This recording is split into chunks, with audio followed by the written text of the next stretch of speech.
Okay, Alex, so this is kind of the behind-the-scenes part of what we're doing following what we recorded for the main Sunday show.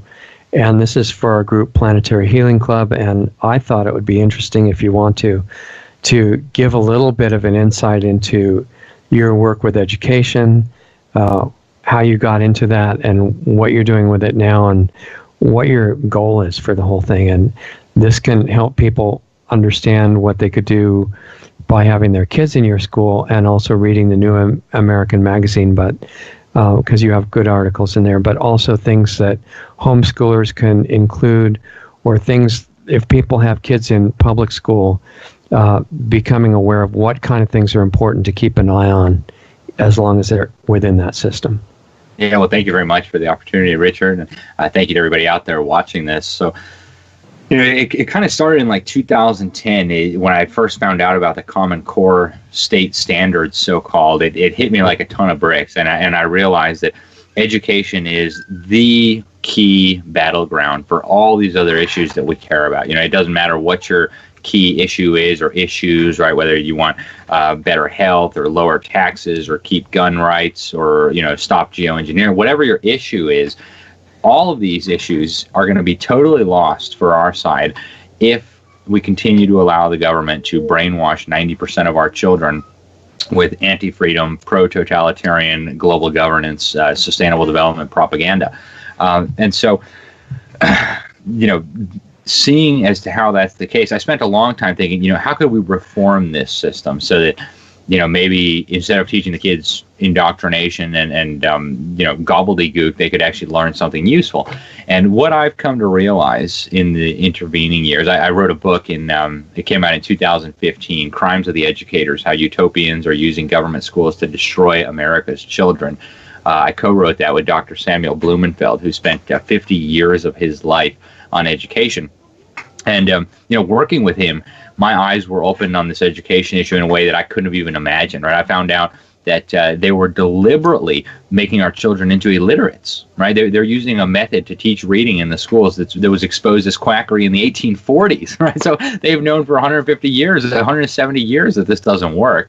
And so that was kind of like a new awakening for me. And then just in the last few years here, I've realized that this system is so poisonous. This system is so corrupt. It came from a corrupt seed, right? The people who created this system had a nefarious intent. They wanted to indoctrinate and dumb down the kids. So to try to take a poison tree and reform it to produce good fruit is completely futile. And so, long story short, I've now come to the conclusion that the only real solution is to have an exodus from the schools, for the kids to just leave in massive numbers, for parents to say, you know what?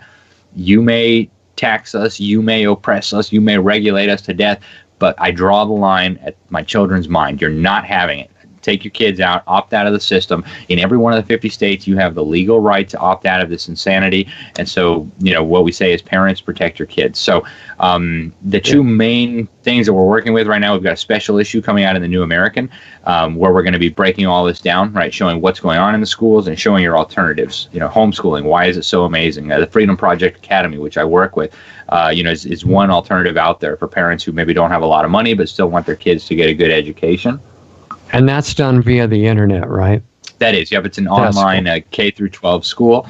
You can find it at fpeusa.org. And one of the guys I'm working with on this project is Dr. Duke Pesta. He's a professor at the University of Wisconsin, and he's actually the academic director at the Freedom Project Academy. So he's writing some of the articles for us, and he and I are going to be working a lot together going forward on promoting this. Then we have Israel Wayne, who's one of the leaders in the homeschool movement, E. Ray Moore. He's the founder of the Exodus Mandate. So he's been at this for 20 years now, trying to get kids out of the schools.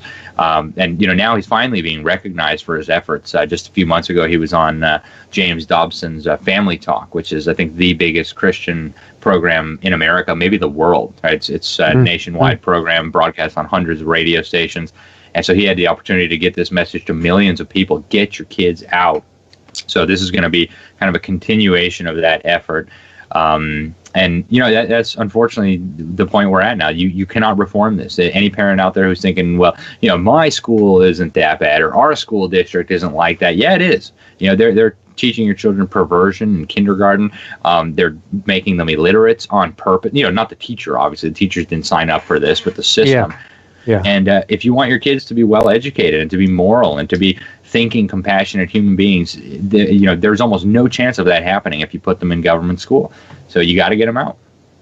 Yeah, I know in California where they just passed the law that everybody has to be injected with whatever chemicals the CDC and the government say in order to stay in school. They managed to have that passed even for private schools, and they tried to do it for homeschools. They haven't gotten it yet. But that's an issue. If the government takes control of homeschooling, what the response for that has to be. Yeah, because that's a battle that's coming, Richard. Yeah, I think so. Yeah. Because what you said about the teachers not being bad in public school, a lot of them are wonderful people, but they've been forced into the position of facilitators instead of teachers, going down a checklist. Teach this, teach this. This is the right point of view on everything, right? That's right. And they'd like to do that to the homeschool parents as well. That's right. And, a lot of these teachers, they went to an education college. They got a 4-year degree and, maybe a master's degree. I know what I'm doing. I'm an expert. I got a degree in this. And the fact is the teaching colleges have been taken over since the days of John Dewey. They've been teaching teachers how to teach quackery. So, a teacher with the best of intentions who wants to go out there and do a good job and help these kids, unfortunately, they've been taught using methodologies that we know mass produce illiteracy, that we know cause frustration and handicaps and things like that. So it's a massive tragedy, but that is the reality of the education system today. And you might have gone to public school in the 70s or the 80s and you think, well, it wasn't that bad. I went to it. It wasn't great, but it wasn't that bad. Well, what's going on today? You mentioned the mandatory vaccines. There was a case in Minnesota a couple months ago. The kid went to school, and against the parents' expressly stated wishes, the kid came home with a sex change. Okay, that the school helped them to obtain. I didn't know about that. When was that? This was just a few months ago in the St. Louis school district in Minnesota. Kid came home. So you mean surgical sex change? Surgical sex change. So they took him to the hospital for surgery and then took him to the hospital, forgot to mention it? Yep. And then now the mom is suing, but hey, the boy's private parts are not coming back, right? Wow. I didn't know it got to that point. And I mean, that's where we are. And this is just, the beginning, right? UNESCO, now we were talking about a little earlier, they have global sex education standards where they want to start perverting and sexualizing your kid at age 5 in kindergarten. This is where we're going. And it's going to get a whole lot worse, right? This is a global system now. UNESCO is kind of... they have what they call a world core curriculum that they want taught in every school on the planet. The resemblance with Common Core is more than coincidental, as you'll read in the special issue if you get a copy.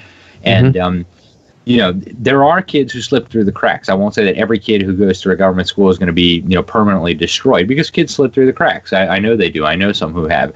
But the odds are not good, right? If you knew that you sent your kid into a burning building, the school's on fire, you send him in, there's an 8 in 10 chance he's going to die in the fire. Would you send him in?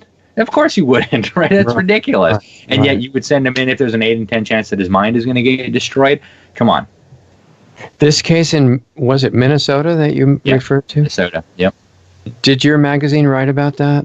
We did, yep. I wrote about it on, I have an education blog. It's called the Newman Report at the Freedom Project.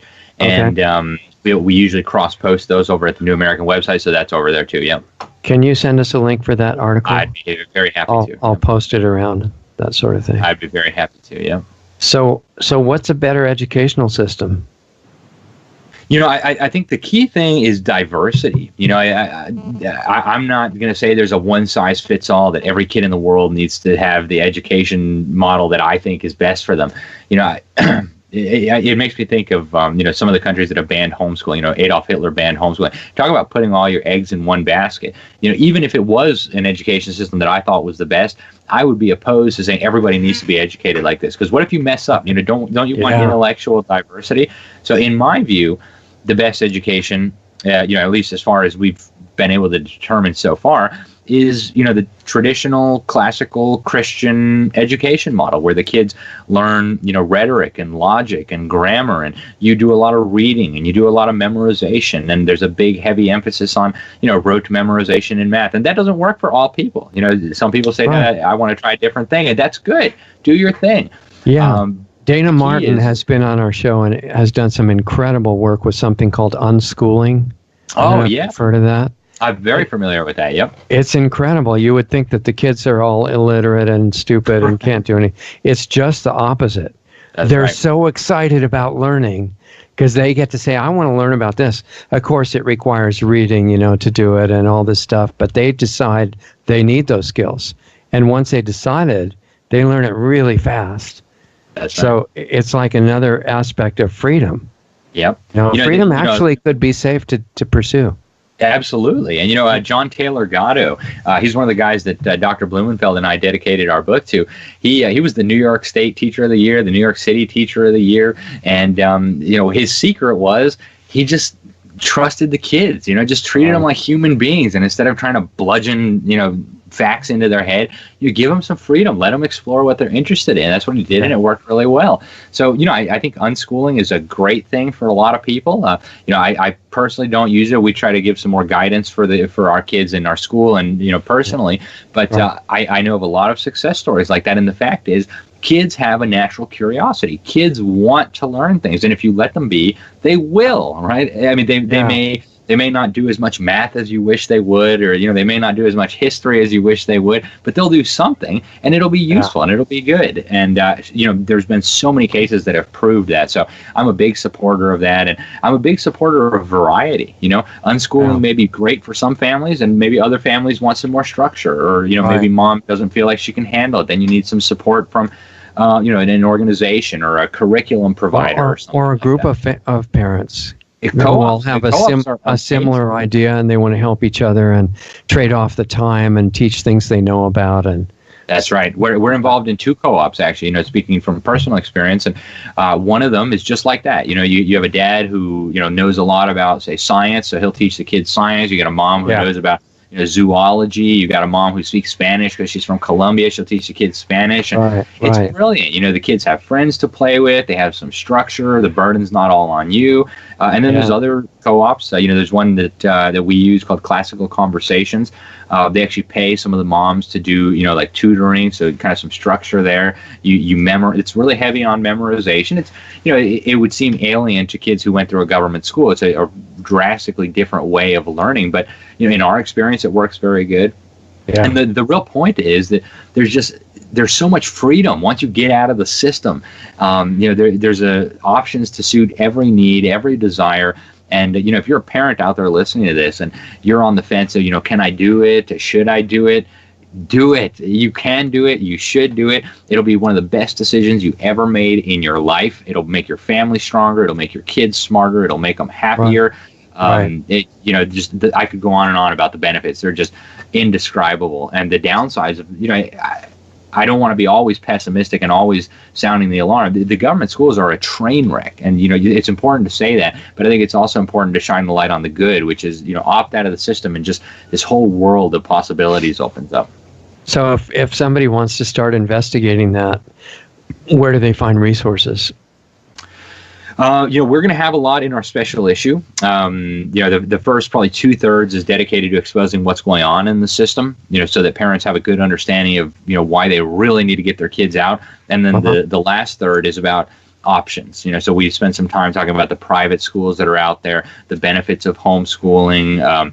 We have one article about the Freedom Project Academy, because that's what we know. We've been doing that. We grew from 20 students to, we grew like thousands of percent, got hundreds and hundreds and hundreds of students now, just in like 8 years. And so that's one option out there. And there's other online schools too.